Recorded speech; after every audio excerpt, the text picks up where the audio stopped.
एक बार की बात है, गौतम बुद्ध अपने शिष्यों को जिंदगी से जुड़ी अच्छी बुरी चीजों का ज्ञान दे रहे थे। सभी शिष्य उनकी बातों को बहुत ध्यान से सुन रहे थे। उन सभी में एक शिष्य ऐसा था जिसे प्रश्न पूछने की बहुत आदत थी।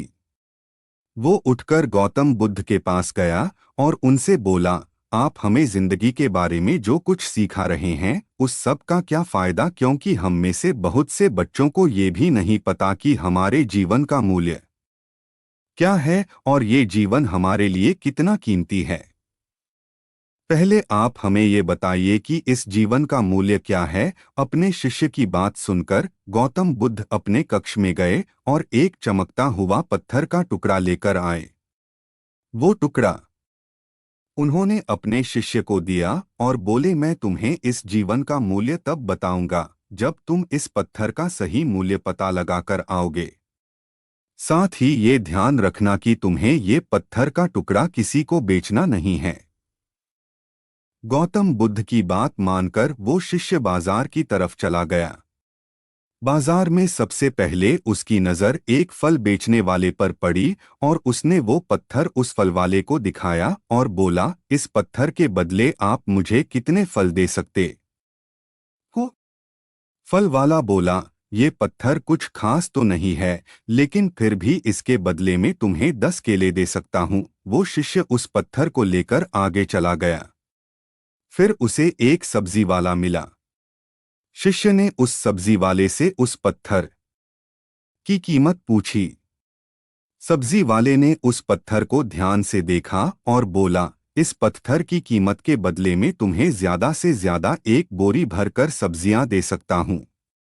इसके बाद वो शिष्य उस पत्थर को लेकर एक सोने के व्यापारी के पास गया। उस पत्थर की टुकड़े की चमक देखते ही उस सुनार ने उसकी कीमत 100 सोने के सिक्के लगाई। शिष्य ने वो टुकड़ा बेचने से मना किया तो वो सुनार उसके बदले 200 सोने के सिक्के देने को भी राजी हो गया। लेकिन शिष्य ने वो पत्थर नहीं बेचा। इसके बाद वो शिष्य एक हीरों के व्यापारी के पास गया और उनके सामने उसने वो पत्थर के टुकड़े को रख दिया। उस पत्थर को देखते ही हीरों के व्यापारी ने एक साफ कपड़ा बिछाया, उस पत्थर को उसके ऊपर रखा, फिर उसकी परिक्रमा की और हाथ जोड़कर उस पत्थर को कपड़े में लपेटते हुए वो बोला, तुम जिसे मामूली पत्थर समझकर उसकी कीमत पूछ रहे हो, असल में ये एक बेशकीमती रूबी है। ऐसा रूबी हर किसी को नहीं मिलता। मैं अगर अपना सब कुछ बेच भी दूं तो भी इसकी कीमत नहीं चुका सकता। उस व्यापारी की बातें सुनकर वो शिष्य हैरान हो गया। वो दौड़ा दौड़ा सीधा बुद्ध के पास आया और उन्हें उसने जो कुछ भी बाजार में हुआ वो सब बताया। उसकी अचरज भरी बातें सुनकर गौतम बुद्ध बोले, तुम्हारे सवाल का जवाब इस रूबी की कीमत में ही छिपा है। हमारा जीवन भी एक रूबी है, रूबी की तरह ये भी बेशकीमती है।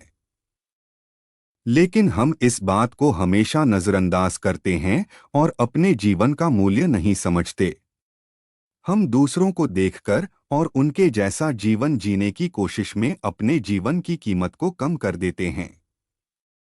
हम ये सोचते हैं कि हमारी जिंदगी की कीमत वही है जो दूसरे हमें बताते हैं, लेकिन ये बात हमेशा ध्यान रखना कि सामने वाला अपनी हैसियत, बुद्धि और अपनी समझ के हिसाब से तुम्हारी कीमत लगाता है।